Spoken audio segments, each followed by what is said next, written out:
हीना ने आंसू पोंछते हुए कहा कि विजय, ये जो आपकी भाभी है ना, मुझे बच्चे को गोद में लेने नहीं देती। कहती है कि तुम मेरे बच्चे को गिरा दोगी। विजय पहले से ही परेशान था। उसने तिरछी नजर से हीना की तरफ देखा, जिसकी आंखों और हरकतों में हद से ज्यादा बचपना झलक रहा था। अभी भी उसने 2 चोटियां बना रखी थी और हाथ में अपना टेडी बियर पकड़े हुए वह बिल्कुल बच्चों की तरह बातें कर रही थी। विजय को वैसे भी अपने पिता पर गुस्सा आ रहा था, जिन्होंने उससे 10 साल छोटी लड़की से उसकी शादी करवा दी थी और उसे एक अजीब सी मुश्किल में डाल दिया था। वह खुद 28 साल का था और हीना उससे पूरे 10 साल छोटी थी। कद में तो वह बड़ी थी, मगर सोच अब भी बच्चों जैसी थी। उसे किसी बात की गंभीरता समझ नहीं आती थी। विजय को हमेशा समझदार और सुलझी हुई लड़कियां पसंद थी, जबकि हीना उतनी ही लापरवाह और नासमझ थी। शादी को 1 साल हो चुका था, लेकिन सच ये था कि हीना को देखकर विजय के दिल में कोई एहसास ही नहीं जागता था, और अगर कभी वह उसके करीब जाने की कोशिश भी करता तो हीना डर जाती और रोने लगती। विजय और विक्रांत दोनों की शादी एक साथ हुई थी। विक्रांत की पत्नी रंजना अब एक बेटे की मां भी बन चुकी थी, मगर विजय अब तक हीना के करीब जाने को तरस रहा था और आज वह यकीनन रंजना के बेटे को गोद में लेने की जिद कर रही होगी। इसी वजह से उसे मना कर दिया होगा, क्योंकि इस नासमझ लड़की का क्या भरोसा कि कहीं वह सच में बच्चे को गिरा ही ना दे। अब हीना विजय से शिकायत कर रही थी और साथ साथ आंसू भी बहा रही थी। विजय ने उस पर एक तीखी नजर डाली और बिना कुछ कहे फिर से अपने लैपटॉप में व्यस्त हो गया। हीना बोली कि विजय, मुझे अपना बच्चा चाहिए, तुम मुझे बच्चा लाकर दो। उसकी ये फरमाइश सुनकर विजय हैरान रह गया और आंखें फाड़कर उसे देखने लगा। उसने कहा कि हीना, बच्चे दुकानों पर नहीं मिलते, समझी? बच्चा लाकर दूं तुम्हें? फिर रूखे अंदाज में बोला कि हटो पीछे, मुझे काम करने दो। लेकिन विजय के इस रूखे व्यवहार का भी हीना पर कोई असर नहीं पड़ा। वह बोली कि मुझे नहीं पता, मुझे अपना बच्चा चाहिए तो बस चाहिए। मेरे साथ अस्पताल चलो, रंजना भाभी भी वहीं से बच्चा लाई है, मुझे भी लाकर दो। विजय ने लैपटॉप बंद कर दिया और सोचने लगा कि अब वह इस बेवकूफ लड़की को कैसे समझाए कि अस्पताल में बच्चे बिकते नहीं हैं। उसने उसके चेहरे की तरफ ध्यान से देखते हुए पूछा कि बच्चा चाहिए तुम्हें? हीना ने बिना सोचे कहा कि हाँ चाहिए, बल्कि 2 चाहिए, और 2 उंगलियां दिखाते हुए बोली कि फिर मैं भी रंजना भाभी को अपना बच्चा नहीं दूंगी। उसकी इस नासमझी पर विजय हल्की सी मुस्कान दबा गया और बोला कि 2 बच्चे चाहिए मेरी बुलबुल को। हीना ने तुरंत कहा कि हाँ 2। विजय ने धीरे से उसके कान के पास आकर कहा कि बच्चा पाने के लिए बहुत कुछ सहना पड़ता है, इतनी आसानी से बच्चे नहीं मिलते। सह लोगी तुम? हीना ने मासूमियत से कहा कि हाँ, मैं सब कुछ कर लूंगी, बस मुझे बच्चा चाहिए तो चाहिए। विजय ने पूछा कि चिल्लाओगी तो नहीं? वह बोली कि मैं क्यों चिल्लाऊंगी। उसने फिर पूछा कि शोर शराबा तो नहीं मचाओगी? हीना ने कहा कि नहीं, मैं खुश हो जाऊंगी, मेरे पास अपने बच्चे होंगे।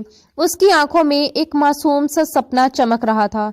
विजय ने कहा कि देखो, दर्द होता है, बस थोड़ा सा दर्द, और फिर पक्का तुम्हें अपना बच्चा मिल जाएगा। ये सुनकर हीना खुश हो गई और बोली कि ठीक है, मैं आंखें बंद करके सह लूंगी। जब विजय ने हीना को बच्चे के लिए इतना बेचैन देखा तो उसने मन ही मन भगवान का शुक्रिया अदा किया और कहा कि अच्छा, आओ मेरे साथ, आज मैं तुम्हें बच्चा जरूर दूंगा।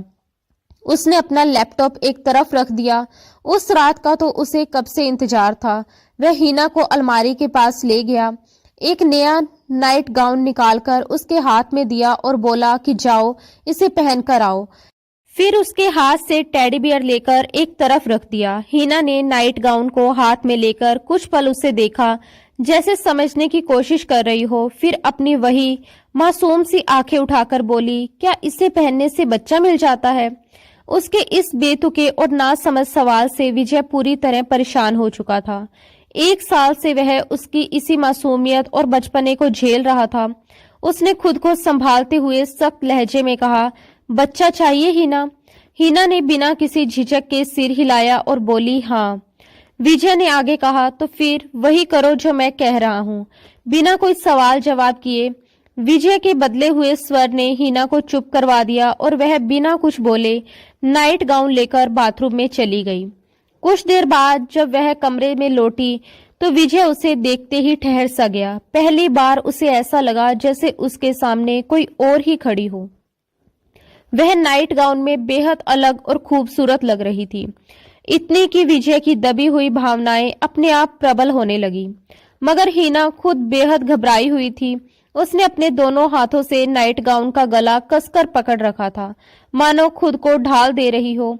विजय धीरे धीरे उसके पास आया और उसके चेहरे की तरफ देखा, फिर बिना कुछ कहे उसकी दोनों चोटियां खोल दी। उसके लंबे घने बाल कंधों पर फैलते ही विजय का दिल और भी तेज धड़कने लगा। हिना अब भी अपने हाथ से गला पकड़े खड़ी थी। विजय ने उसका हाथ अपने हाथ से हटाया, लेकिन उसकी आंखों में छिपे डर को देखकर वह पल भर के लिए खुद ही सहम गया कि कहीं वह फिर से मना ना कर दे या रोने ना लगे। इसी डर और बेचैनी में उसने अगले ही पल उसे अपने सीने से लगा लिया, जैसे उसके तड़पते दिल को अचानक सुकून मिल गया हो। वह धीरे धीरे हीना में खोने लगा, अपनी भावनाओं पर काबू खोता चला गया। मगर हीना के लिए ये सब बेहद उलझन भरा था। अचानक उसके पेट में दर्द उठा और वह एकदम से पीछे हट गई। विजय को उसकी इस हरकत पर फिर से गुस्सा आ गया। हीना घबराई हुई आवाज में बोली, विजय, मेरे पेट में दर्द हो रहा है। रंजना भाभी को भी ऐसे ही हुआ होगा। मुझे भी अस्पताल ले चलो, बच्चा आने वाला है।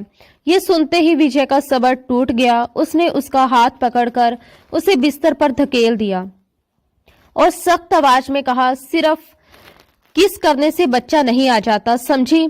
बहुत कुछ सहना पड़ता है, तब जाकर एक मासूम सा छोटा बच्चा हाथ में आता है। बच्चा चाहिए ना तुम्हें? हीना का चेहरा पीला पड़ चुका था। विजय अपनी शर्ट उतार चुका था। 1 साल से वह इस लड़की के बचपने, उसकी नासमझी और दूरी को सहता आ रहा था, मगर आज वह अपनी भावनाओं के सैलाब में बह जाना चाहता था।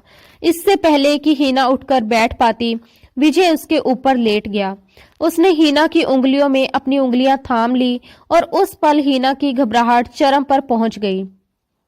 उसकी सांसें तेज हो गई, दिल जोर जोर से धड़कने लगा और कमरे में एक अजीब सी बेचैनी फैल गई। हीना को बचपन से ही बच्चों से बहुत प्यार था। गली में छोटे छोटे बच्चों को खेलते देखती तो उन्हें पकड़ पकड़ कर अपने घर ले आती और उनके साथ खेलने लगती। उसकी माँ इस आदत से हमेशा परेशान रहती थी और अक्सर डांटते हुए कहती, हीना, मैं तुम्हारी इस आदत से बहुत परेशान हो गई हूँ। तुम मोहल्ले के बच्चों को बिना बताए अपने घर ले आती हो और फिर उनके माता पिता हमारे दरवाजे पर आकर पूछते हैं कि पता नहीं हमारे बच्चे कहाँ चले गए। कहते हैं आपकी बेटी हमारे बच्चों को अपने घर ले आई है, आखिर तुम्हें चाहिए क्या? तब हीना बड़ी मासूमियत से बिना किसी झिझक के जवाब देती, माँ, मुझे बच्चा चाहिए। उसकी माँ की आंखें ये सुनकर हैरानी से फैल जाती और वह गुस्से में कहती, क्या तुम पागल हो गई हो? तुम्हें जरा भी समझ है? हीना तुरंत अपनी दलील देती, और वो जो रत्ना मौसी है ना, वो भी आपकी ही उम्र की है और 4 साल पहले भगवान से बच्चा लेकर आई है। माँ, तुम भी अस्पताल चलो, मुझे भी एक छोटा सा बच्चा ला दो। ये सुनकर उसकी माँ ने गुस्से से उसकी तरफ देखा और बोली, हे भगवान, मैं तो तुमसे हार गई हूँ। क्या सच में तुम्हारा दिमाग खराब हो गया है? ऐसे अस्पताल जाकर बच्चे नहीं मिलते। हीना ने सिर खुजलाते हुए सोचा और फिर पूरे भरोसे से बोली, माँ, ऐसे ही तो मिलते हैं। मैंने रत्ना मौसी से पूछा था, उन्होंने कहा था अस्पताल जाओ, बच्चा मिल जाएगा। माँ, प्लीज अस्पताल चलो ना, मुझे बच्चा ला कर दो। कसम से मैं खुद ही संभाल लूंगी और फिर मोहल्ले के बच्चों को अपने घर नहीं लाऊंगी। उसकी माँ ने गहरी सांस लेते हुए गुस्से से कहा, ऐसा करती हूँ, तेरी शादी करवा देती हूँ, फिर भगवान से जितने बच्चे लेने होंगे ले लेना। अरे मेरी क्या उम्र है अब बच्चा पैदा करने की? हीना पढ़ाई में बहुत कमजोर थी और अपनी क्लास में भी मुश्किल से पास हो पाती थी, इसलिए आगे उसने साइंस नहीं बल्कि आर्ट्स चुनी। बड़ी मुश्किल से उसने 16 साल की उम्र में मैट्रिक पास किया और उसके बाद पढ़ाई छोड़ दी। उसके कमरे में ढेर सारे खिलौने थे, टेडी बियर, गुड़ियां और रंग बिरंगे खेल, जो उसके पिता हर बार दुबई से लौटते समय उसके लिए लाते थे।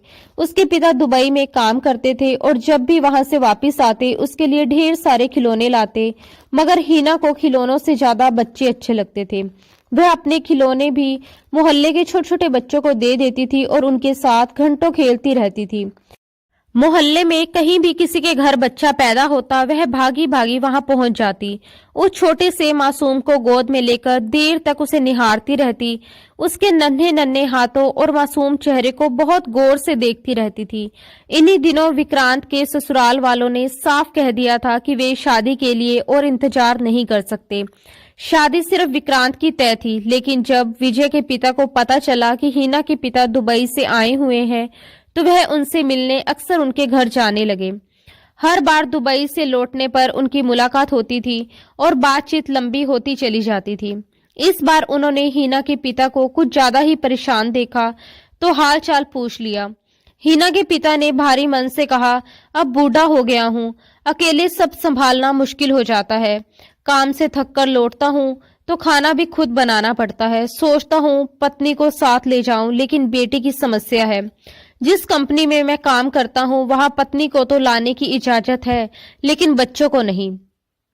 मैं हिना को भी ले जाना चाहता हूँ, बस इसी चिंता में हूँ। ये सुनकर विजय के पिता ने गंभीर स्वर में कहा कि तुम ऐसा करो, हिना की शादी मेरे बेटे विजय से कर दो।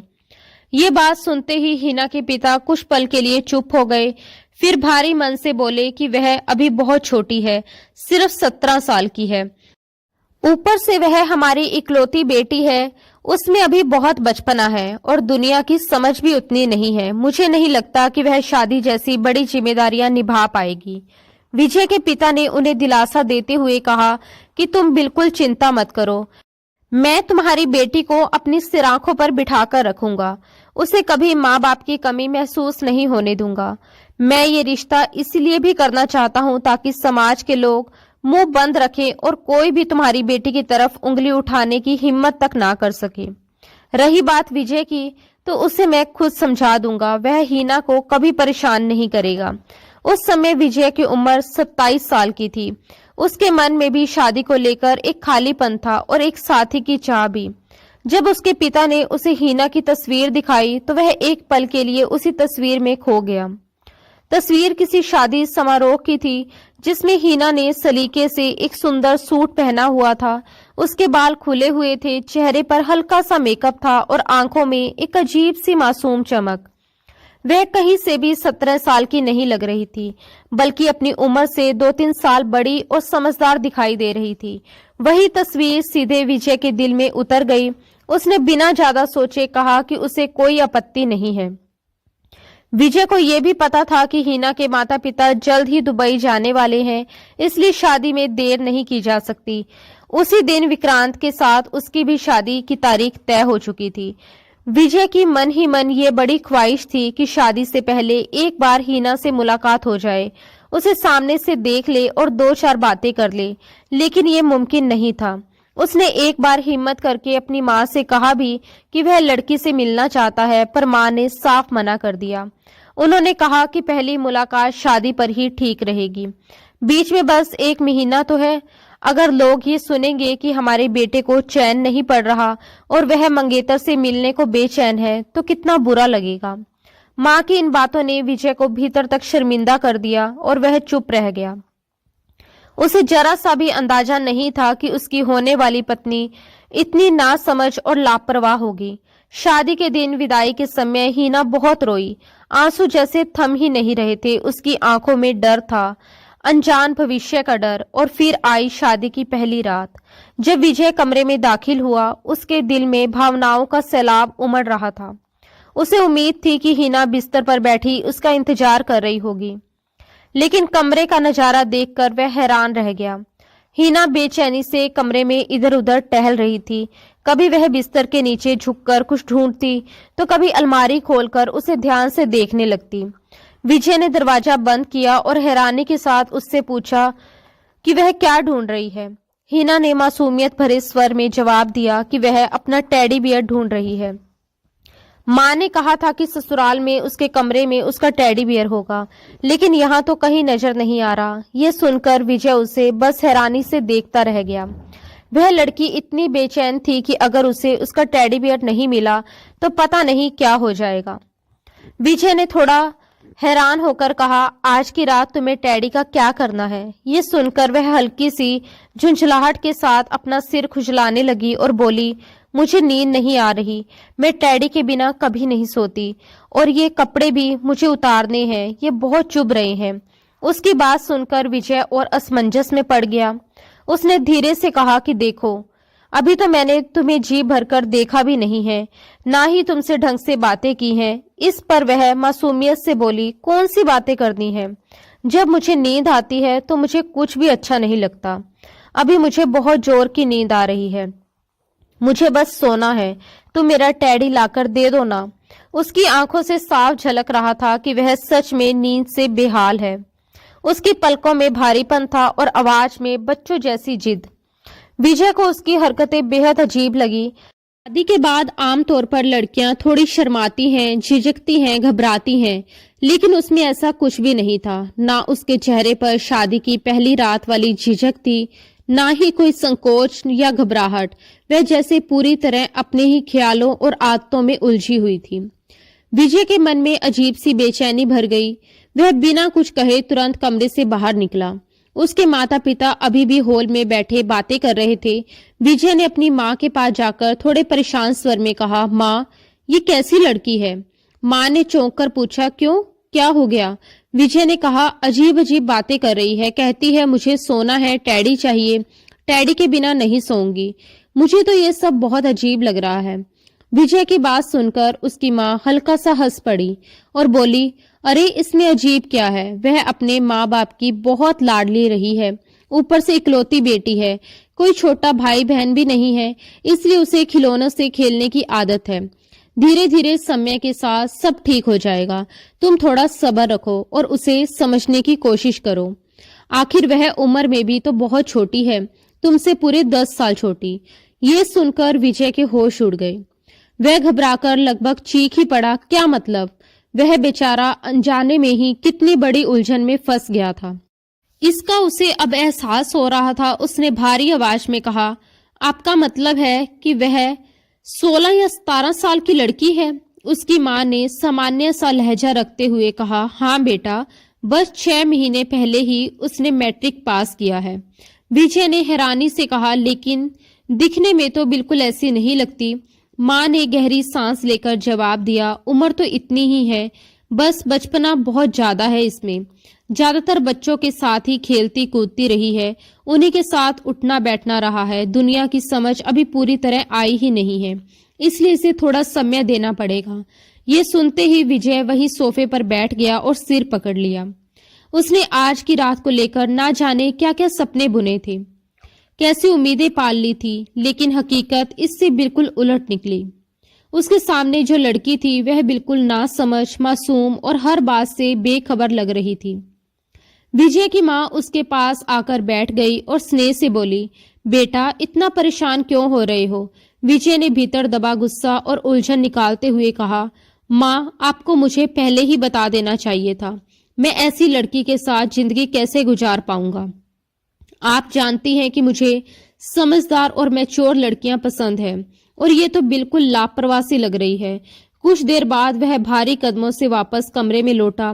कमरे में पहुंचते ही उसने देखा कि हीना अपना दुपट्टा उतारने की कोशिश कर रही थी, लेकिन वह दुपट्टा उसकी चोली से जुड़ा हुआ था। उसके बालों में कई पिन लगी हुई थी, जिन्हें वह घबराहट और झुंझलाहट में निकालने की कोशिश कर रही थी, मगर उसे समझ ही नहीं आ रहा था कि शुरुआत कहां से करे। उसने पहले कभी इतना भारी और सजा धजा सूट नहीं पहना था, इसलिए वह और ज्यादा उलझती जा रही थी। विजय ने उसे इस हालत में देखा तो उसकी आवाज अपने आप नरम हो गई। उसने कहा, रुको, मैं हटा देता हूँ। उसने दरवाजा बंद किया और अंदर से कुंडी लगा दी। फिर वह धीरे धीरे ड्रेसिंग टेबल के पास आया और सावधानी से हीना का दुपट्टा हटाने लगा। उस पल वह इतनी खूबसूरत लग रही थी कि विजय का दिल बहकने लगा और मन में शैतानी सी हलचल मच गई, लेकिन हीना उसके इन जज्बातों से पूरी तरह अनजान थी। विजय ने दुपट्टा एक तरफ रख दिया और फिर उसके गहने उतारने लगा। जैसे जैसे वह उसके करीब आता गया, उसके लिए अपने दिल और भावनाओं पर काबू पाना मुश्किल होता चला गया। गहने उतारने के बाद वह खुद को रोक नहीं पाया और भावनाओं में बहकर उसने हीना की गर्दन पर अपने होठ रख दिए। हीना को अचानक एक झटका सा लगा। वह घबरा गई और उसने तुरंत विजय के सीने पर हाथ रखकर उसे पीछे धकेल दिया। विजय इस तरह की प्रतिक्रिया के लिए बिल्कुल भी तैयार नहीं था। वह विजय को हैरानी और गुस्से से घूरकर देखने लगी और तेज आवाज में बोली, ये क्या बदतमीजी है। विजय कुछ समझ पाता उससे पहले ही हिना का गुस्सा फूट पड़ा। उसकी आंखों में ना डर था ना झिझक, बस नाराजगी थी। वह चिल्लाकर बोली, बेशरम, तुम्हारी हिम्मत कैसे हुई मेरे साथ ऐसी गंदी हरकत करने की। रुको, मैं अभी मम्मी से तुम्हारी शिकायत करती हूँ।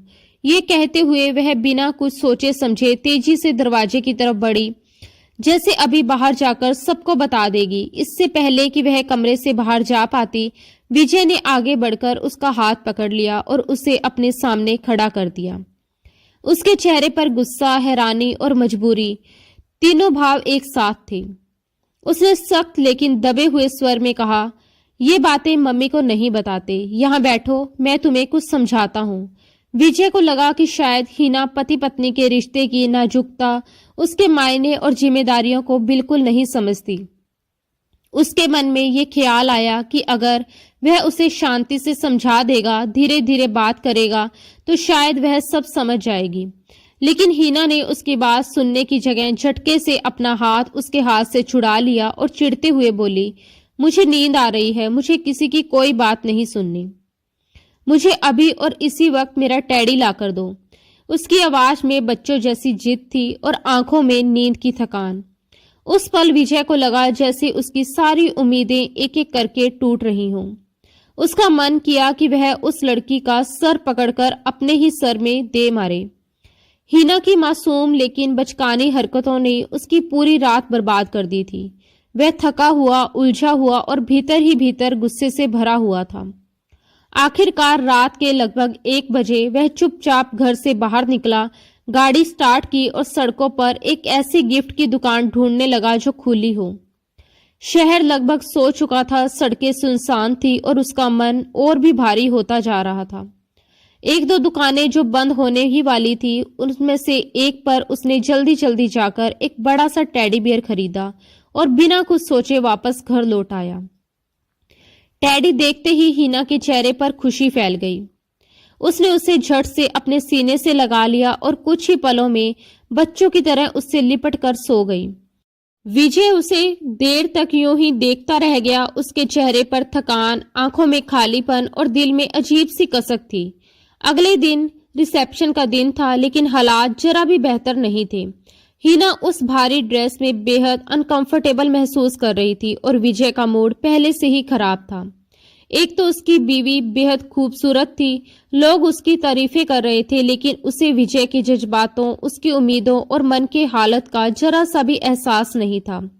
कमरे में आते ही उसने झुंझलाकर कहा, जल्दी से मेरा दुपट्टा और गहने उतारो, मुझे बहुत घुटन हो रही है। विजय बस उसे देखता रह गया। आज वह पहले ही गुस्से और तनाव में था, इसलिए उसने साफ मना कर दिया। वह रूखे स्वर में बोला, अपने काम खुद करो, तुम्हें मेरे जज्बातों का कौन सा एहसास है। कल की पूरी रात तुम अकेले ही सोती रही, पता नहीं मैंने क्या क्या सोच रखा था। ऐसा भी नहीं होता, कोई लड़की इतनी भी बेवकूफ नहीं होती जितनी तुम हो। गुस्से में कही गई ये बात हिना के दिल को सीधे चुभ गई। उसकी आंखें भर आई। बड़ी मुश्किल से उसने खुद अपना दुपट्टा उतारा, फिर एक एक करके गहने उतारे और चिढ़कर उन्हें वैसे ही ड्रेसिंग टेबल पर फेंक दिया। विजय ने उसे और सख्त लहजे में कहा, इन्हें उठाओ और ठीक से समेटकर लॉकर के अंदर रखो और लॉक लगाओ। ये सुनते ही हिना का सब्र टूट गया। वह फूट फूट कर रोने लगी और कांपती आवाज में बोली, मैं तुम्हारी शिकायत करूंगी, देख लेना।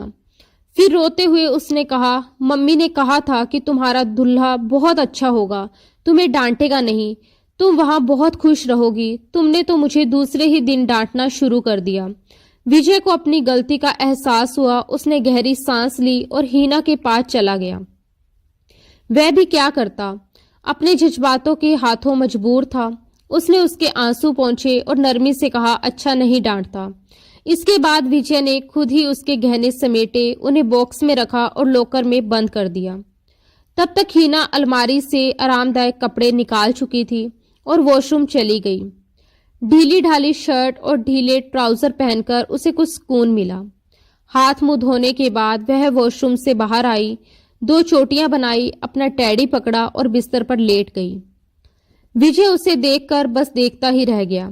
उसकी तो नींद ही जैसे उड़ चुकी थी। उसे समझ नहीं आ रहा था कि हिना इतनी आसानी से कैसे सो सकती है। वह उसके पास आया और बोला, थोड़ी देर बातें कर लें। लेकिन हिना जम्हाई लेते हुए बोली, नहीं, मुझे नींद आ रही है, कल बातें कर लेंगे ना। मम्मी मुझे रोज 10 बजे सुला देती थी, अब तो 1 बज रहा है। वह सच में नींद से बेहाल हो रही थी। उसकी नींद से भरी आंखें विजय का चैन चुरा रही थी। जब उससे और रहा नहीं गया तो उसने तकिया ठीक किया और वह भी बिस्तर पर लेट गया। हिना को इसकी जरा भी परवाह नहीं थी। रात में जब वह गहरी नींद में सो गई तो विजय ने धीरे से उसका टैडी एक तरफ कर दिया। उसकी खूबसूरती देखकर उसके दिल में बहुत कुछ उमड़ने लगा। वह कब तक अपने जज्बातों पर काबू रख पाता। इसी बेचैनी में उसने उसके तकिए के पास अपना सिर रखा और उसे अपनी बाहों में भर लिया। लेकिन जैसे ही हिना को किसी की बाहों में खुद को कैद महसूस हुआ, उसकी आंख खुल गई। तब तक वह अपने चेहरे पर विजय की गर्म सांसें महसूस कर चुकी थी। उसने तुरंत विजय के सीने पर हाथ रखकर उसे पीछे धकेल दिया और सख्त स्वर में कहा, पीछे हटो, यहाँ क्या कर रहे हो? विजय ने भर्राई आवाज में कहा, प्लीज हिना, मुझे अपने करीब आने दो ना, मुझसे रहा नहीं जा रहा। मुझे इतना तो हक है कि मैं तुमसे सुकून हासिल कर सकूं। मेरी मजबूरी समझो प्लीज। वह लगातार रिक्वेस्ट कर रहा था। जैसे ही उसने अपने सुलगते होठ हिना के नरम मुलायम होठों पर रखे, वह मचल कर रह गई। इससे पहले कि वह प्यार का पहला स्पर्श उसके होठों पर रखता, हिना बुरी तरह से कांप गई। उसने जल्दी से अपने होठों पर हाथ रख लिए। विजय ने एक ठंडी आह भरी और कहा, हाथ हटाओ, पति को इतना भी परेशान नहीं करते। कम ऑन, हाथ उठाओ। लेकिन वह अपने होठों पर मजबूती से हाथ रखे ना में सिर हिलाने लगी। विजय ने उसके दोनों हाथ अपने एक हाथ से हटाने की कोशिश की। इससे पहले कि वह कुछ समझ पाता, हिना आंखें बंद करके जोर जोर से चिल्लाने लगी, बचाओ बचाओ बचाओ। ये सुनते ही विजय तुरंत पीछे हट गया। हिना लगातार रोते हुए कहने लगी, मुझे कोई बचाओ। तभी अचानक दरवाजे पर जोर जोर से दस्तक हुई। विजय का दिल जोर जोर से धड़कने लगा। उसके मन में उथल पुथल मच गई। अब वह सबको क्या जवाब देगा कि हिना इस तरह पागलों की तरह क्यों चिल्ला रही है, वो भी रात के इस वक्त। बाहर विजय की माँ की आवाज थी। उन्होंने पूछा, क्या हुआ? दरवाजा खोला। हिना ने झट से विजय को खुद से पीछे किया, जल्दी से खड़ी हुई और दरवाजा खोल दिया। तब तक विजय भी बिस्तर से उतरकर खड़ा हो चुका था। उसे समझ नहीं आ रहा था कि इस हालत को कैसे संभाले। हिना ने कमरे की लाइट जला दी और रोते हुए विजय की मां के गले लग गई। वह सिसकते हुए बोली, ये जो मेरा दुल्हा है ना, ये बहुत गंदी हरकतें करता है। ये सुनकर विजय की मां की नजरें झुक गई और विजय इतना शर्मिंदा हो गया कि उसका मन किया जमीन में गड़ जाए। उसकी मां ने धीरे से पूछा, बेटा क्या हुआ? हिना रोते रोते बोलने लगी, ये मेरे साथ। इससे पहले कि वह आगे कुछ कह पाती, विजय तुरंत अपनी मां के पास आया और बोला, कुछ नहीं हुआ मम्मी, ऐसा करो, आप इसे अपने कमरे में सुला लो, इसे थोड़ी समझ दो। अगर मुझे पहले पता होता कि आप लोग मेरे साथ ऐसा करने वाले हो तो मैं सच में इस शादी से मना कर देता। ये लड़की बहुत ही बेवकूफ किस्म की है। ये कहकर वह अपना तकिया उठाकर कमरे से बाहर चला गया और दूसरे कमरे में जाकर लेट गया। वह भीतर ही भीतर अपना दिल जलाता रहा। दूसरी तरफ हिना लगातार रो रही थी। विजय की मां ने उसे चुप कराने की कोशिश की, लेकिन वह कुछ समझने को तैयार ही नहीं थी।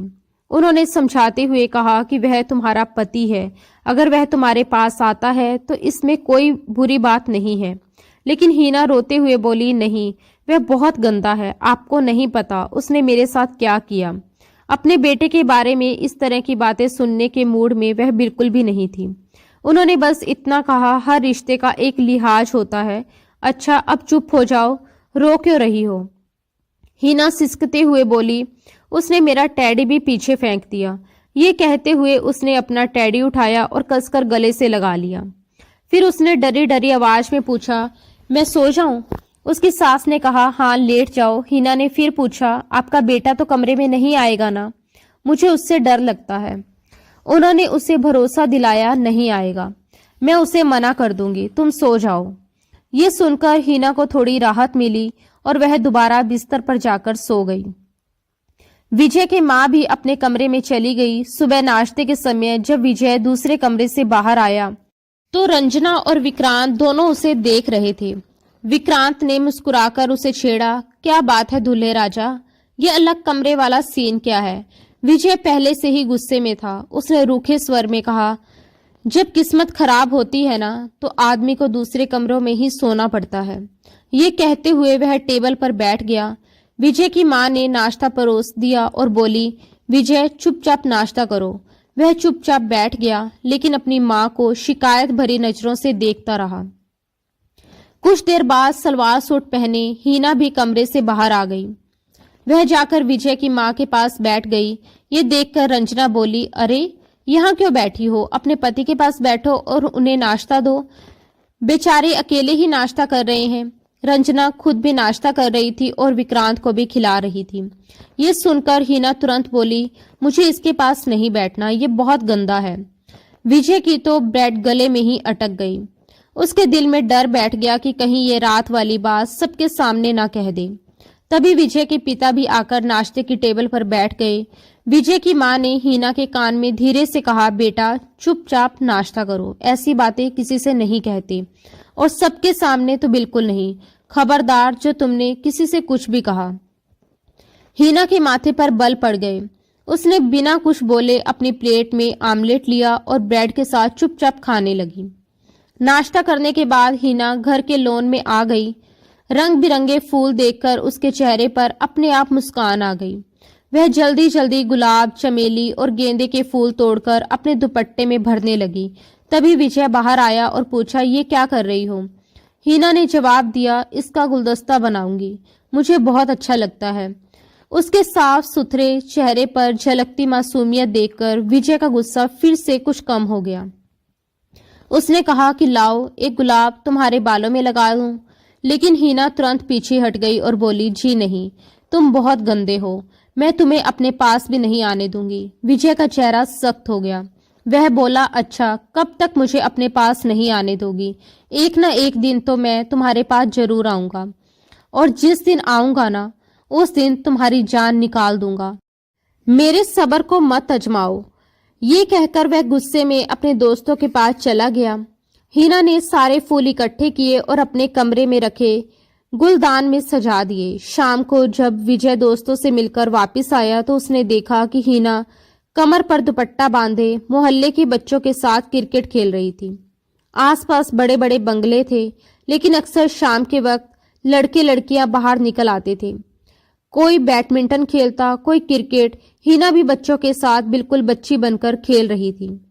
उसे इस हालत में देखकर विजय को बहुत अजीब लगा क्योंकि उसके दोस्त उसे गाड़ी से घर तक छोड़ने आए थे। वह इन्हीं बातों में उलझा हुआ था कि अचानक गेंद उसके दोस्त की गाड़ी के बोनट पर जा लगी। उसका दोस्त झुंझलाकर बोला, ये कौन बदतमीज है? लेकिन जैसे ही विजय की नजर सामने पड़ी उसके होश उड़ गए। उसके दोस्त तो उसकी बीवी से मिलने आ रहे थे और भाभी जी गली में बच्चों के साथ क्रिकेट खेल रही थी। विजय का एक दोस्त हंसते हुए बोला, बड़ी अजीब लड़की है, इतनी बड़ी होकर बच्चों के साथ खेल रही है। विजय शर्म के मारे नजरें तक नहीं उठा पा रहा था। वह गाड़ी से नीचे उतरा और बोला, अच्छा ठीक है तुम लोग जाओ। दोस्त बोले, ऐसे कैसे जाएं? तुम तो कह रहे थे कि अपनी बीवी के हाथ की चाय पिलाओगे। हम भाभी के हाथ की चाय पिए बिना थोड़े ही जाएंगे। विजय ने झट से बहाना बनाया और कहा, अभी जाओ यहाँ से, फिर कभी पिला दूंगा। शायद वह मायके गई है। विजय की शादी भी इतनी हड़बड़ी में हुई थी कि विजय अपने दोस्तों को ठीक से बुला भी नहीं पाया था और जिस हालत में उसके दोस्तों ने उसकी बीवी को देखा उससे वह अंदर ही अंदर शर्मिंदा हो गया था। इससे पहले कि उसके दोस्त वापिस जाते हीना की नजर उन पर पड़ गई। वह विजय को देखकर बोली और फिर पास खड़े एक बच्चे से कहा, ठहरो, अभी मैं अपने पति को बताती हूँ कि तुम कितने बड़े चीटर हो। मैं आउट भी नहीं हुई थी और तुमने मुझे आउट कहना शुरू कर दिया। चलो आओ मेरे साथ।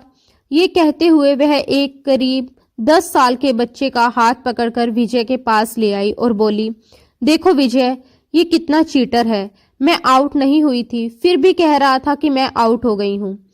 बॉल विकेट पर लगी भी नहीं थी, मैंने खुद देखा था। विजय का एक दोस्त जो जाने के लिए गाड़ी पीछे कर ही रहा था, ये सुनते ही झटके से गाड़ी रोक देता है। वह तुरंत गाड़ी से उतरकर विजय के पास आ जाता है। विजय हिना से झुंझलाकर कहता है, तुम अंदर जाओ। हिना तुरंत पलटकर बोलती है, ऐसे कैसे अंदर जाऊं? मैं पहले अपनी गेम पूरी खेलूंगी। विजय ने फिर कहा, हिना अंदर जाओ। तभी उसका दोस्त उसके बिल्कुल पास आ चुका था। उसने हैरानी से पूछा, ये लड़की कौन है? हिना तुरंत बोली, मैं तो इसकी बीवी हूं, ये मेरा पति है। आपकी तारीफ। ये सुनकर दोस्त ने उसे सिर से पैर तक देखा और कहा, विजय ये तुम्हारी बीवी है? तुम तो कह रहे थे कि बहुत डिसेंट है। पहली ही मुलाकात में हिना विजय की सारी पोल खोल चुकी थी। विजय तो जैसे शर्म के मारे नजरें ही नहीं उठा पा रहा था।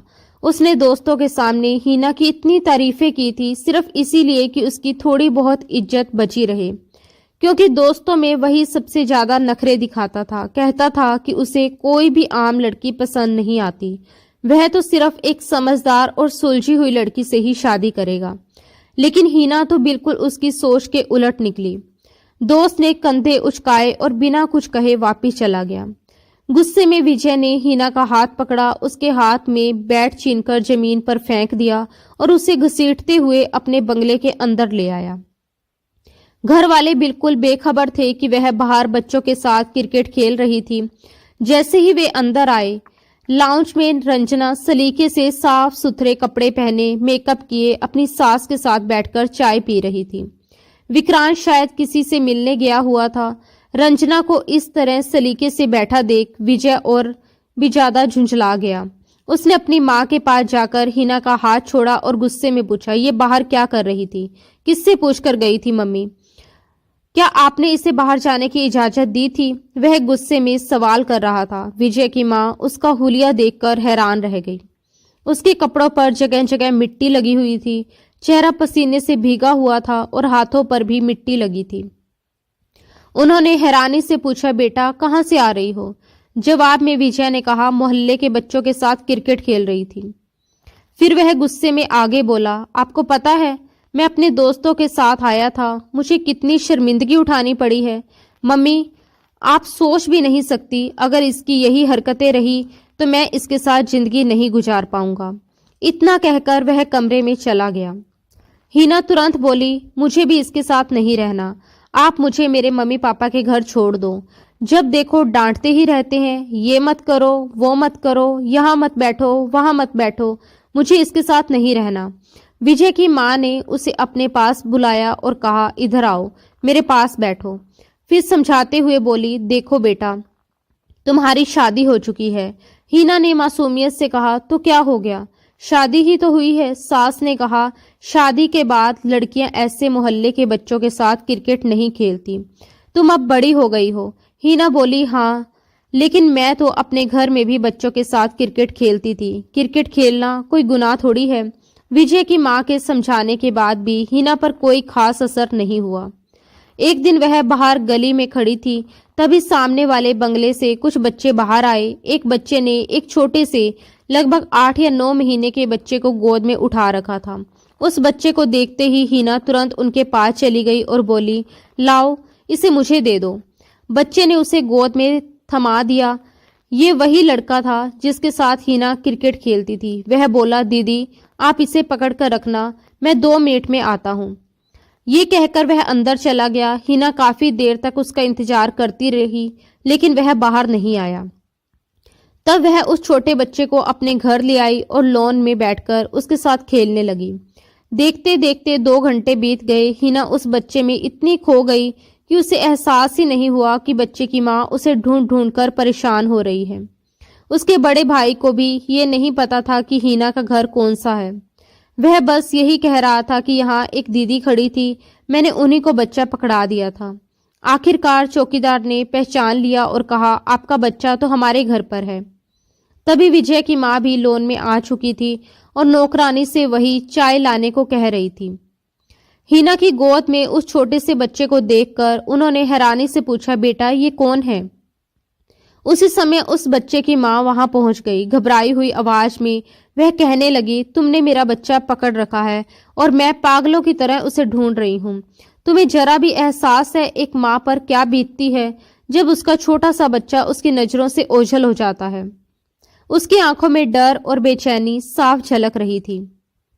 हिना चुपचाप खड़ी रही, जैसे उसके पास कहने के लिए कोई शब्द ही ना हो। खैर, विजय की माँ को इस पूरी स्थिति पर बेहद शर्मिंदगी महसूस हुई। रंजना ने भी हिना को अजीब सी नजरों से देखा, मानो उसके व्यवहार को समझ ही ना पा रही हो। वह औरत अपने बच्चे को कसकर सीने से लगाकर वहां से चली गई। उसके जाते ही विजय की माँ ने भारी मन से कहा, बेटा, ये तुमने क्या किया? लोग क्या सोचेंगे कि तुम दूसरों के बच्चे चुराती हो? हिना ने बस इतना ही कहा, मुझे छोटे बच्चे बहुत अच्छे लगते हैं। मेरा मन करता है कि मैं उन्हें अपने पास रखूं। उनके साथ समय कैसे निकल जाता है पता ही नहीं चलता। समय यूं ही बीतता चला गया।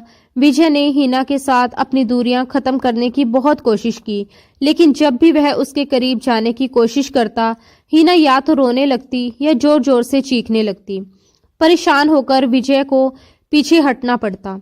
लेकिन जब रंजना प्रेग्नेंट हुई तो विजय के मन में एक अजीब सी कसक उठी। उसे लगा कि अगर हिना ने उसका साथ दिया होता तो शायद वह भी पिता बनने की खुशी महसूस कर पाता। विक्रांत ने पूरे मोहल्ले में मिठाइयां बांटी थी। वह बेहद खुश था और रंजना का बहुत ध्यान रख रहा था। रंजना भी अपने आने वाले बच्चे को लेकर इतरा रही थी। इन सब के बीच विजय ने खुद को काम में डुबो लिया था। अब वह हिना से ज्यादा बातें नहीं करता था। घर आता, खाना खाता और लैपटॉप लेकर बैठ जाता, मानो दुनिया से कट जाना चाहता हो। जब रंजना को बेटा हुआ तो हिना की खुशी देखने लायक थी। उसे लगा जैसे भगवान ने उसे कोई खिलौना दे दिया हो। अब वह उसी के साथ खेलेगी, उसी से बातें करेगी। लेकिन जैसे ही रंजना घर आई और हिना ने उसके बेटे को गोद में लिया, रंजना झुंझला गई। उसने कड़े शब्दों में कहा, रखो, ये मेरा बच्चा है, इधर दो मुझे। तुम गिरा दोगी। तुम्हें अकल तो है नहीं, हर चीज को अपना टैडी और खिलौना समझ लेती हो। खबरदार जो मेरे बेटे को हाथ भी लगाया। रंजना ने उसे बहुत बुरे तरीके से डांटा था। इसी वजह से हिना रोती हुई विजय के पास चली आई। उस समय विजय लैपटॉप में व्यस्त था। कांपती आवाज में हिना ने कहा, मुझे बच्चा चाहिए, मुझे भी बच्चा चाहिए। ये सुनते ही विजय का 1 साल का सब्र टूट गया। आज तो खुद हिना ने बच्चे की इच्छा जताई थी। पिछले 1 साल में वह समझ चुका था कि हिना को बच्चों की कितनी गहरी चाहत है। जहां भी वह किसी बच्चे को देखती है, पागलों की तरह उसे गोद में लेने के लिए लपक पड़ती। कई बार विजय उसे मॉल ले जाता और जैसे ही वहां कोई छोटा बच्चा दिखता, वह अपनी खरीदारी छोड़कर उस बच्चे की माँ के पास पहुंच जाती और कहती, ये कितना प्यारा है, क्या मैं इसे 2 मिनट के लिए गोद में ले सकती हूँ? विजय हंसकर पूछता, तुम्हें बच्चों को देखकर क्या हो जाता है? हिना जवाब देती, आप नहीं समझेंगे, मुझे बच्चे बहुत अच्छे लगते हैं। लेकिन उस दिन विजय ने उसकी एक भी बात नहीं सुनी। उसने उसके कोमल होठों को अपने काबू में लेकर उसकी चीखों को दबा दिया। पूरी रात वह अपनी मनमानी करता रहा। जब हिना रोती तो उसके आंसू बहते तो वह कहता, बच्चा चाहिए ना, मैं तुम्हें बच्चा ही तो दे रहा हूँ। फिर तुम छोटे छोटे बच्चों से बातें करता। तुम्हारा बच्चा बहुत प्यारा होगा, बिल्कुल मेरी तरह। आंखें तुम्हारी होंगी, छोटे छोटे हाथ, नन्ही सी आंखें और मासूम सा वजूद। उसकी बातें सुनकर हिना की आंखों के सामने एक बच्चे की तस्वीर उभरने लगती। लेकिन जब विजय की शिद्दत उसे सहनी पड़ती तो वह भीतर ही भीतर तड़प कर रह जाती। कभी वह उसे पीछे धकेलने की कोशिश करती तो वह उसका हाथ पकड़कर रोक लेता। कभी उसके आंसू अपने होठों से पोंछ देता तो कभी उसके विरोध को अपने होठों से ही चुप करवा देता। आज वह 1 साल बाद बड़े सुकून भरी नींद से सो रहा था, लेकिन हिना पूरी तरह से टूट चुकी थी और बेहद परेशान थी। पहली बार वह ऐसे रिश्ते से परिचित हुई थी और पहली बार उसने इस तरह की तकलीफ को सहा था। अगर उसके मन में बच्चे की चाहत ना होती तो शायद वह आज उसे अपने करीब आने ही ना देती। लेकिन उसे ये बिल्कुल अंदाजा नहीं था कि बच्चा पाने के लिए इतनी गहरी और असहनीय पीड़ा से गुजरना पड़ता है। उसे तो अभी ये तकलीफ ही बहुत ज्यादा लग रही थी। आने वाले समय में जो और दर्द उसका इंतजार कर रहे थे उनसे वह पूरी तरह अनजान थी। थकान और बेचैनी से उसका शरीर टूट चुका था, इसलिए नींद से बेहाल होकर वह करवट बदलकर सो गई। सुबह सबसे पहले विजय की आंख खुली और अपने बगल में हीना को देखकर उसके चेहरे पर हल्की मुस्कान आ गई। लेकिन जैसे ही उसकी नजर हीना के मुरझाए चेहरे पर पड़ी, उसे पूरी रात की घटना याद आ गई। उसके भीतर हीना के लिए फिर से प्यार उमड़ आया। उसका बिखरा हुआ अस्तित्व भी उसे अच्छा लगने लगा। जब विजय ने उसके माथे पर किस किया तो हीना हड़बड़ाकर उठ बैठी और उसे अपने पास देखकर तुरंत पीछे हट गई। उसके चेहरे पर डर साफ झलक रहा था। विजय ने पूछा, क्या हुआ? तो वह रूठे लहजे में बोली, हाथ मत लगाना। विजय ने समझाते हुए कहा कि जो कुछ उनके बीच हुआ है वह पति पत्नी के बीच होता है।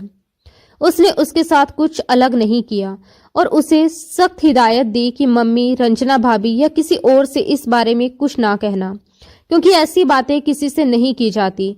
हीना हैरानी से उसे देखती रही और बोली, क्या सब लोग ऐसे ही करते हैं? क्या सब लोग अपनी पत्नी पर ऐसे ही जुल्म करते हैं?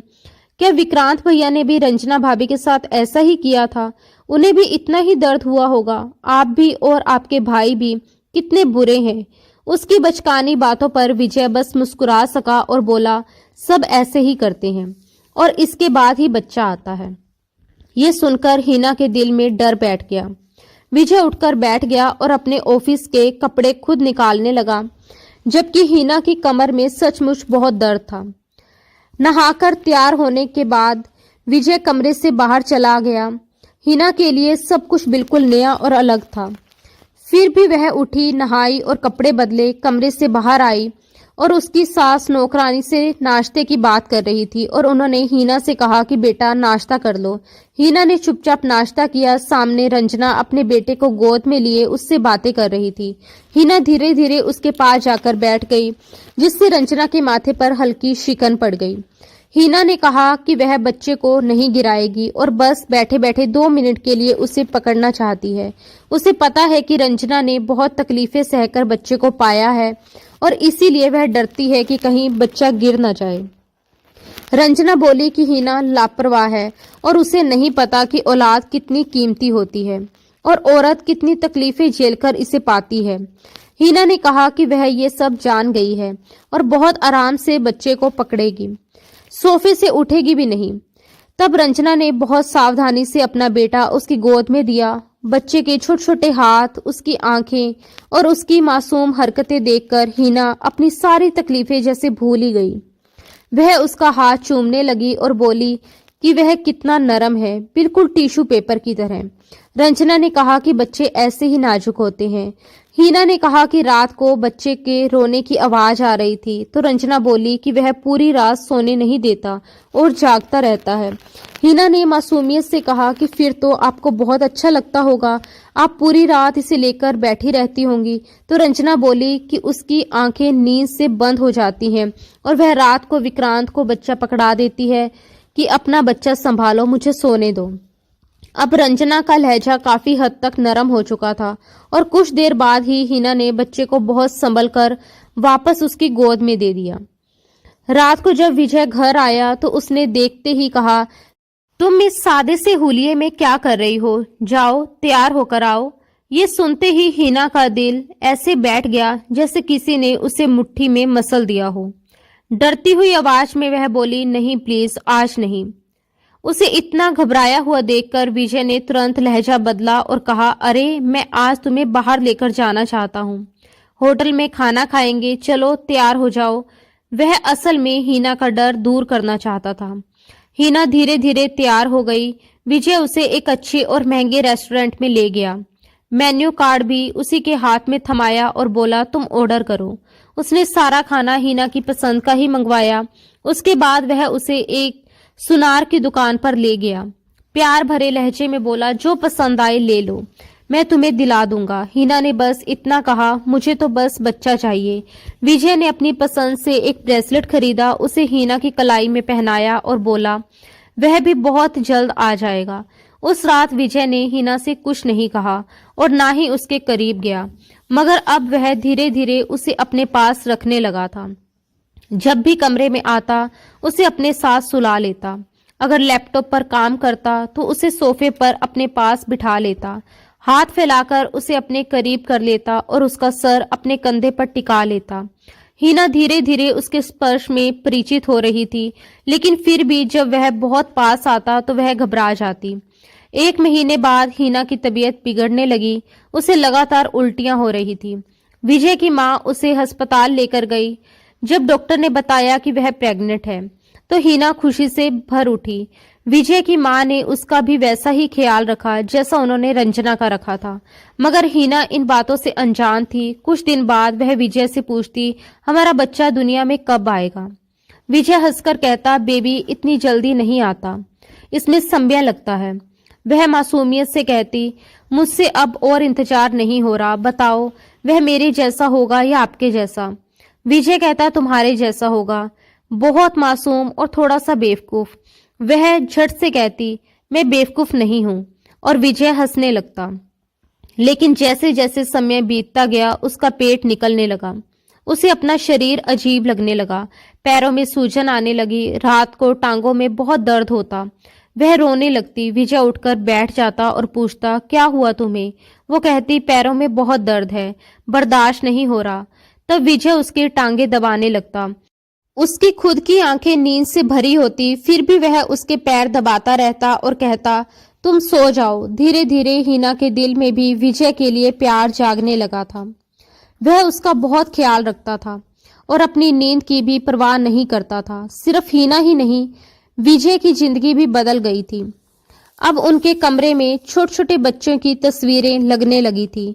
जब 7वां महीना शुरू हुआ तो विजय ने बच्चे की सारी खरीदारी करवाई। हिना जिन कपड़ों पर हाथ रखती वह बिना सोचे खरीद लेता। जिन खिलौनों को वह देखती वह खिलौने भी ले लेता। लेकिन 9 महीने पूरे होते होते हिना की हालत बदल चुकी थी।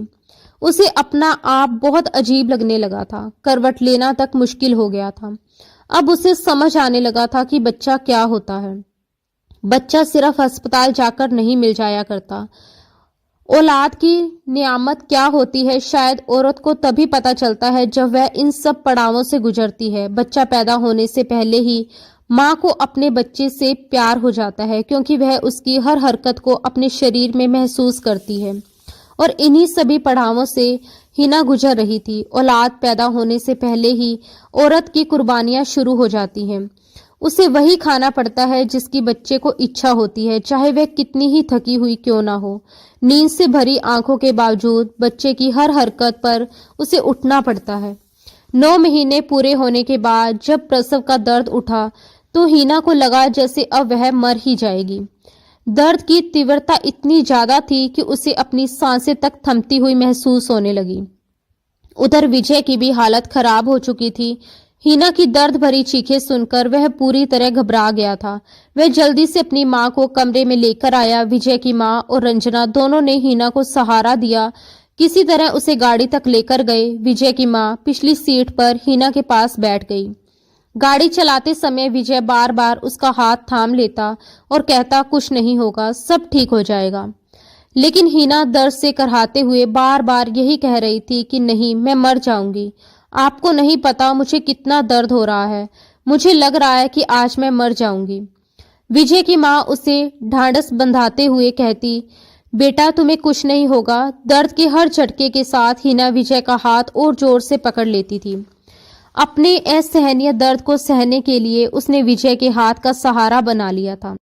विजय चुपचाप एक हाथ से गाड़ी चला रहा था और दूसरा हाथ हिना के हाथ में कसकर थामे हुए था। अस्पताल पहुंचते ही उसने तुरंत हिना को व्हीलचेयर पर बिठाया और लेबर रूम की तरफ भेज दिया। बाहर खड़ा विजय बेचैनी से टहलने लगा। उसके मन में अजीब अजीब ख्याल आने लगे। वह अपने बच्चे और हिना की सलामती के लिए बार बार दुआ मांग रहा था। लेकिन जब कुछ देर बाद डॉक्टर बाहर आए और उनके चेहरे पर उदासी देखी तो विजय की जैसी जान ही निकल गई। वह घबराकर उनके पास पहुंचा और कांपती आवाज में पूछा, मेरी बीवी और बच्चा तो ठीक है ना? डॉक्टर ने कहा, आपको बेटा हुआ है और बच्चा बिल्कुल ठीक है। ये सुनते ही विजय की धड़कनें और तेज हो गई। उसने तुरंत पूछा, तो फिर मेरी बीवी को क्या हुआ? डॉक्टर बोले, ऑपरेशन के दौरान वह बेहोश हो गई थी, लेकिन अभी तक उन्हें होश नहीं आया। आमतौर पर औरतें होश में आ जाती हैं, लेकिन यहाँ थोड़ा समय लग रहा है। तभी नर्स एक छोटा सा बच्चा लेकर आई और विजय की गोद में दे दिया। बच्चे को देखते ही विजय की आंखों से आंसू बहने लगे। उसे याद आने लगा कि हीना को बच्चों का कितना शौक था, कितनी बेसब्री से वह अपने बच्चे का इंतजार कर रही थी, और अब वह खुद होश में नहीं थी। वह भीतर से टूट चुका था। उसने बच्चे को प्यार से सीने से लगाया और फिर अपनी माँ की गोद में दे दिया। गिड़गिड़ाते हुए बोला, प्लीज अब कुछ भी करके हीना को होश में लेकर आइए। डॉक्टर ने कहा, हम अपनी पूरी कोशिश कर रहे हैं, लेकिन हमें डर है कि कहीं वह कोमा में ना चली जाए। पूरी रात यूं ही निकल गई और सुबह हो गई।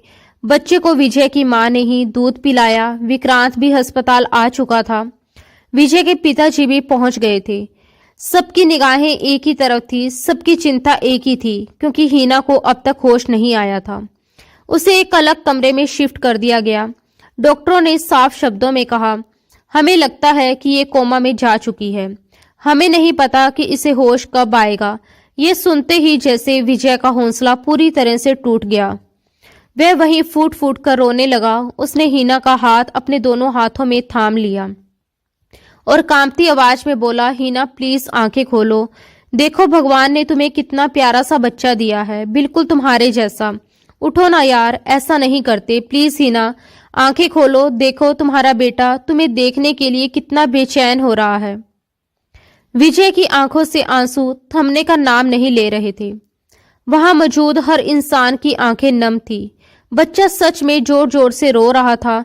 विजय की मां की गोद में होने के बावजूद वह चुप नहीं हो रहा था, लेकिन हीना ऐसी गहरी नींद में थी कि बस उसकी सांसें चल रही थी।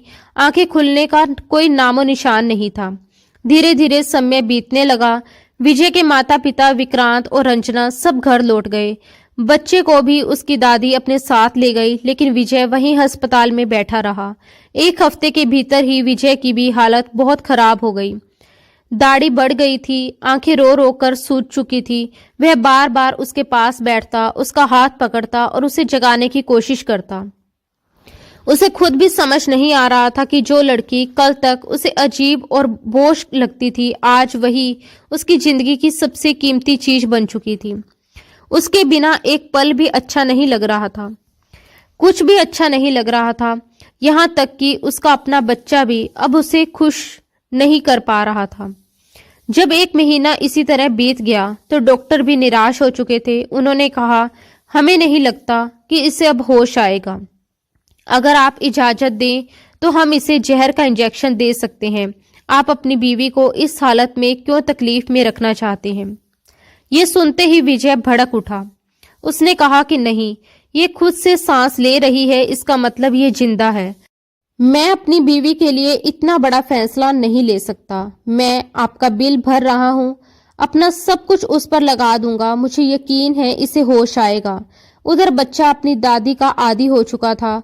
वह दादी की गोद में ही माँ की ममता तलाश करता था। 1 महीना, 2 महीने, फिर 3 महीने बीत गए, लेकिन हीना को होश नहीं आया।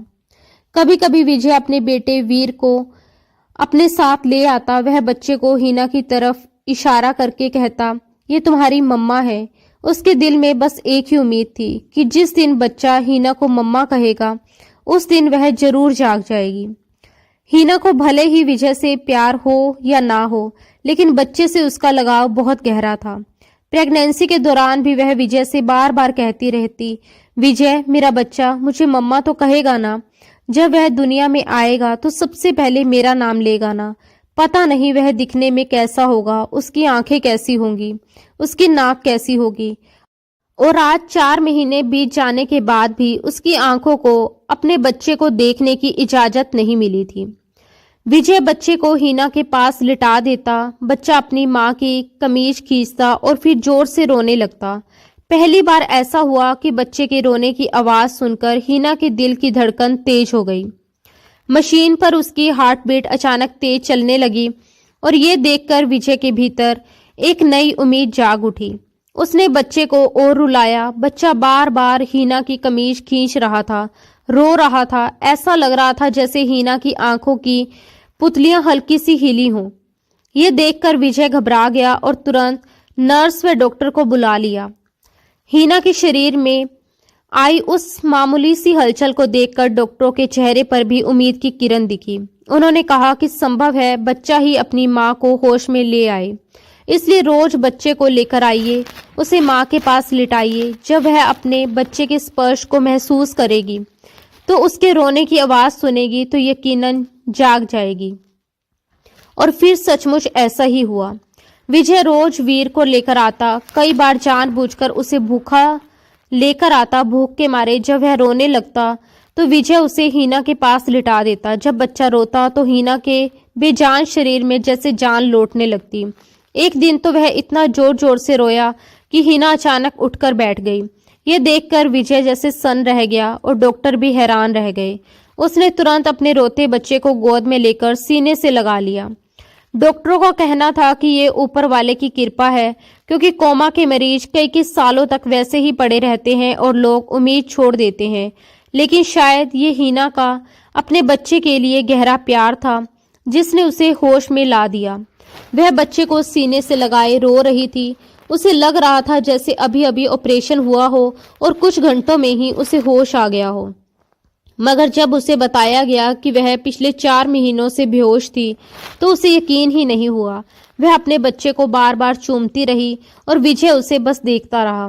कुछ ही दिनों में वह ठीक होकर घर आ गई और उसके बाद विजय उसका और भी ज्यादा ख्याल रखने लगा। वह उसे अपने पास लगाकर सुलाता। उसके भीतर एक अजीब सा डर बैठ गया था कि कहीं हीना उसे छोड़कर ना चली जाए। जब बेटा 3 साल का हुआ तो हीना ने ही मुस्कुराकर कहा, आपको नहीं लगता कि वीर का कोई भाई या बहन होना चाहिए? विजय ने साफ मना कर दिया और बोला, नहीं, मैं ऐसा नहीं चाहता। वह हैरान हुई और कारण पूछा तो विजय ने कहा, मेरा बहुत बुरा तजुर्बा रहा है, कसम से मुझे लगता था कि मेरी भी जान निकल जाएगी। इतना कहकर वह हीना को अपने सीने से लगाकर रो पड़ा और बोला, मैं तुम्हें खोना नहीं चाहता, बस एक बच्चा ही काफी है। हीना ने समझाने की कोशिश की कि जरूरी नहीं जो पहले हुआ वही दोबारा हो।